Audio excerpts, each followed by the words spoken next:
Hello cruel world, I'm your host for A Psych for Sore Minds. My name is Dr. Sohom. I'm a consultant forensic psychiatrist and I live and work in London. I assess mentally disordered offenders so you don't have to. This is the second episode in a series that I'm doing about faking it, malingering. In my first episode, I used my experience to explain why defendants on trial and also why sentenced prisoners might fabricate mental illness. And I also told you about a case where I believed a man charged with multiple burglaries did this. Mr. Y is his name. I exposed him and I gave evidence to the court. So in this episode, I'm going to dig a bit deeper and I'm going to tell you about how I spot people malingering. And I'm also going to tell you about another real life case where I think a con artist got away with exaggerating mental illness and got her charges dropped despite the evidence that I gave. And then the final episode in this series, I'm going to tell you about a case where I think I was duped and I later found out that a patient had fooled me. And also I'm going to tell you about like a reverse case where somebody who I think was actually floridly psychotic when he committed arson tried to fabricate his story to make him look sane, even though it actually ultimately hurt his case. So sit back, relax, and welcome to A Psych for Sore Minds.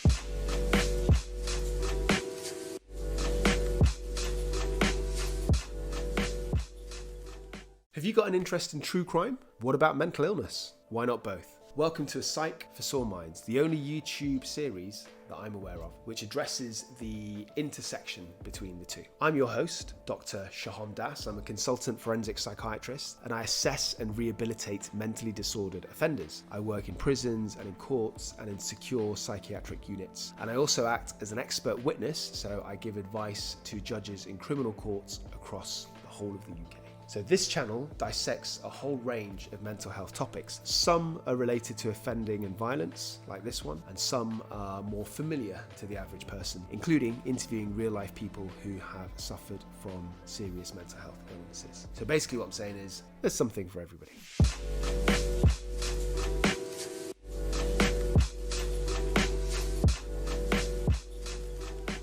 So, how easy is it to fake symptoms of mental illness? Well, it's actually very difficult to do it, A, convincingly, and B, consistently, especially when you're being assessed by somebody who's assessed thousands of psychotic patients in the past. So I'm going to tell you about the tactics that I use to spot when people are malingering. So first and foremost, even before I see the defendant, I explore their medical history thoroughly through their notes. So I told you about Mr. Y in the previous episode, and as I said, reading his medical notes painted a very different clinical picture to what I was seeing in front of me. So mental illnesses usually come on gradually and they affect all aspects of somebody's life, such as family life, functioning at work. So for example, typically depression and psychosis makes the sufferer withdrawn, they avoid socializing and they underperform at work. By contrast, mania, which is a phase within bipolar affective disorder, makes the sufferer very excited, chaotic, disinhibited, and they also struggle with daily life and they also struggle with functioning at work. I've done a couple of previous episodes on this topic, so I dissected Kanye West's mental health and I describe what the symptoms of mania are. And also I've done an episode where I've interviewed a remarkable young lady called Ariel who has a diagnosis of bipolar affective disorder, and she talked us through what it actually feels like to suffer from mania. But anyway, back to my tactics. So I look for clues in the GP notes and in the medical notes. Now, it's not impossible for somebody to become psychotic or manic the very first time they offend, and I have actually seen this, but it is highly unlikely, so it makes me very suspicious. Next, I look at the person's actual mental state at the time of the offence, which is relevant in terms of their criminal culpability and psychiatric defences. I've also done episodes on that, go check them out. So I use all the available objective evidence, case papers, witness statements, police interview transcripts, CCTV footage, police body cam footage, anything, and I look at how they actually were at the time and I see if it matches up against what they're saying, so it matches up with their subjective experience. So for example, if they say they were psychotic and responding to voices, did it actually appear like that on the footage? Were they making bizarre statements during the police interview, for example? Finally, when I actually assess the patient, I obviously look at the quality of their symptoms, and I'm going to expand on that later. Also, some symptoms follow particular patterns. For example, when people are hallucinating, it's far more common to have auditory hallucinations than visual ones. experience. Also, when people say they're hearing voices, genuine auditory hallucinations, they come from outside their head. So it's an external voice, like you're hearing my voice. So it's not actually voices in my head that's making me do this. So that's another kind of area. So these are obvious giveaways, although I have actually been fooled in the past, and I will talk about that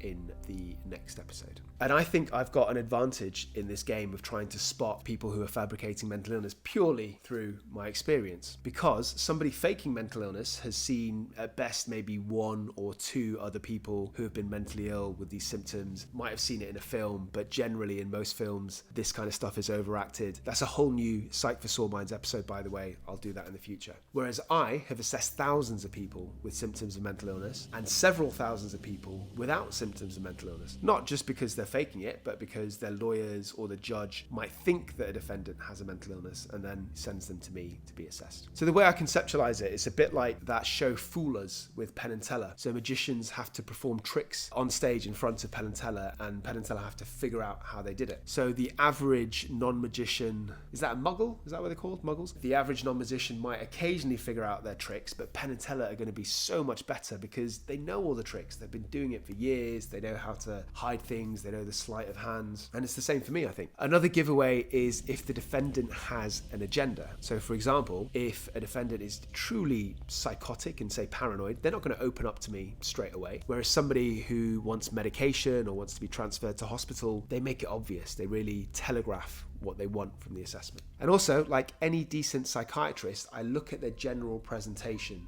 for discrepancies. So, for example, is the man who's telling me that he's hearing voices that are telling him to kill himself, is he laughing and joking with other prisoners outside the interview room before or after my assessment? Or is the woman who can barely answer any questions because of these blood-sucking vampires that she claims to see in the corner of the room, is she suddenly able to tell me very coherently about her alibi when I ask her those questions? Does the woman who says that she's got complete memory loss for the entire period of time that she was caught shoplifting correct me when I intentionally say that she was accused of stealing cider rather than rosé? I also cross-reference their current and recent presentation with objective evidence. So if the defendant's been remanded to prison, I might speak to the prison officers. If they've been sectioned in a hospital when I see them, then obviously I'll speak to the nurses. So these are the kind of little tricks and tactics that I've picked up on the way. What's interesting is we never really get trained to do this. It's kind of intuition over time. I've just realized that I've kind of given away the cheat codes for faking mental illness. Oh well. So next, I'm going to tell you about a con artist who used mental illness, I think, to dodge her charges.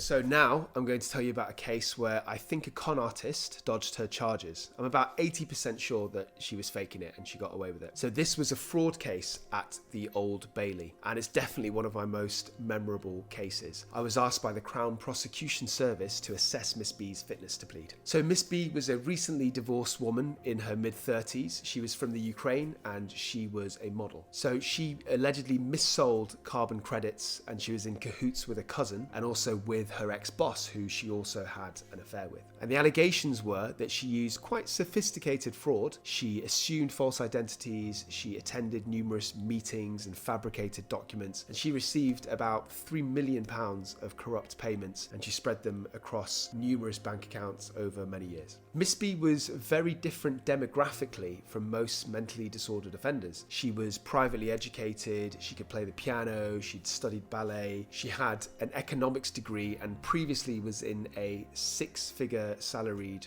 trading job. So Miss B's cousin, her co-defendant, had originally been arrested by the police, and the investigations into his bank accounts led eventually to Miss B. And a criminal trial had actually started the year before I assessed Miss B, but it stopped, or her part of it stopped, because her 5-year-old son developed a rare form of leukemia. Her co-defendants were both found guilty and they were imprisoned. So when Miss B's trial restarted, she just refused to engage with the court process. She ignored all emails, ignored letters, including letters from her own solicitors. When her solicitors did finally get to speak to her, she would just cry profusely when speaking to them. And she claimed to have developed a depression, and she saw a private psychiatrist who confirmed this in a letter. However, Miss B's medical notes didn't reflect this picture. Her GP hadn't been particularly worried about her. He didn't refer her to like a community mental health team, and he did prescribe her antidepressants, but she didn't take them and he didn't really push this. And also, Miss B's level of functioning was really high. She was cooking on a daily basis, she was taking her children to the park and to school, she was going to medical appointments with her son who was ill. So in my opinion, she might have had a depression, but it certainly wasn't serious and not serious enough to affect her functioning. She was also previously assessed for the court case by another forensic psychiatrist who, frankly, I believe was hoodwinked and found her unfit to plead. When I assessed Miss B, it was a really stressful and difficult assessment. She was tearful throughout the entire interview. She was also quite passive-aggressive in some of her statements towards me. So for example, within seconds of meeting her, she told me that she believed that my intention was to take her children away from her, which I interpreted as if I found her fit to plead, put my assessment in the court, and if the court believed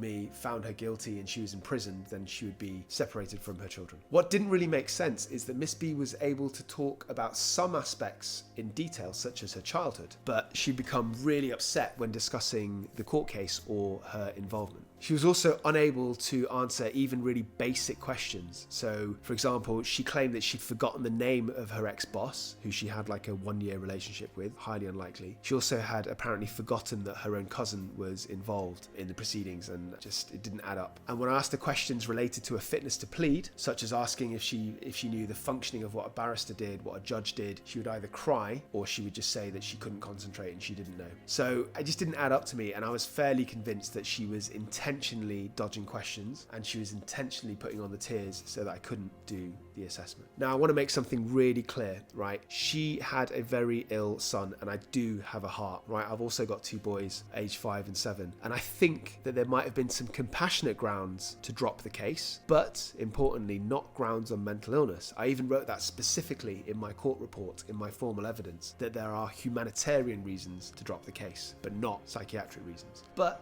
the judge agreed with the other psychiatrist. And I was fairly sure that it was the wrong call, but I also think that the court had a bit of consolation because they actually arrested and incarcerated the 2 main culprits, which was Miss B's cousin and her ex-boss. She was just like a conduit for the money. So I actually genuinely think that the judge was implicit in using mental illness as a smoke screen to drop the case, the same as Miss B did. So it was really frustrating for me, and I was tempted to correct the judge. Objection, overruled. You can't handle the truth, but obviously that doesn't happen in real life. I'm also very aware of my role. I'm only there to advise the court. If they disagree or don't accept my evidence, then that's their prerogative. I'm not allowed to argue. In fact, I'm not even in the stands at the point where the decision's made. I'm asked for my evidence, then I leave, and the decision about whether she's fit to plead, whether the defendant is fit to plead or guilty or innocent, might actually be on a completely separate day or even in another week where I gave my evidence. Okay, we're going to take a short break, and when we come back, I'm going to expand on how I differentiate real symptoms from fake symptoms.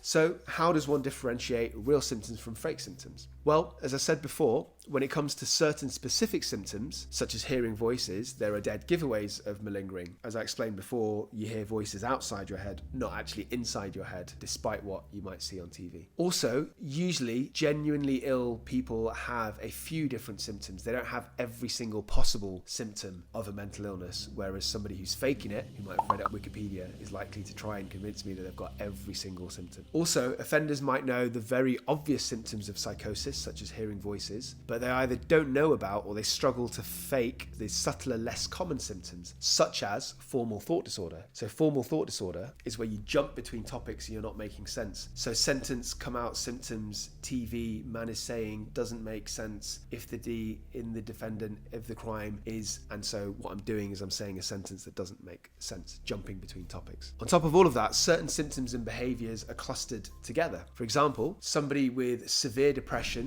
would likely have issues with their sleep, they'd probably have a very poor appetite, they'd have problems with their concentration and memory, so it's not just low mood. So I'm looking for consistency within this collections of symptoms, which is known as a syndrome, which I already know about. So, dear viewers, what do you think? Do you think I was fair with Miss B? Was I being harsh? Any other clues that you can think of that you can suggest to me to spot people who are faking mental illness? Have you ever known anybody who you've just been suspicious that they were faking mental illness?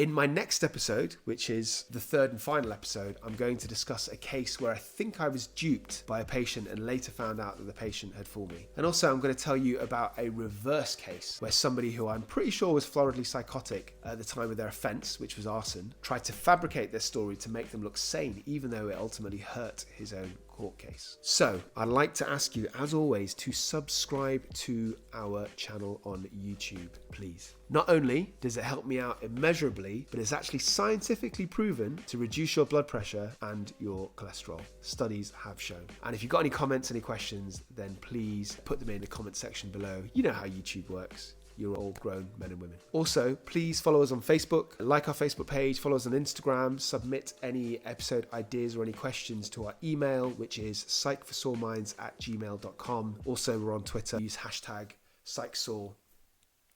And as always, you really should tell your favourite people about A Psych for Sore Minds because they deserve it. You should spread the love. Until next time, stay euthymic, homies, and remember, I love you.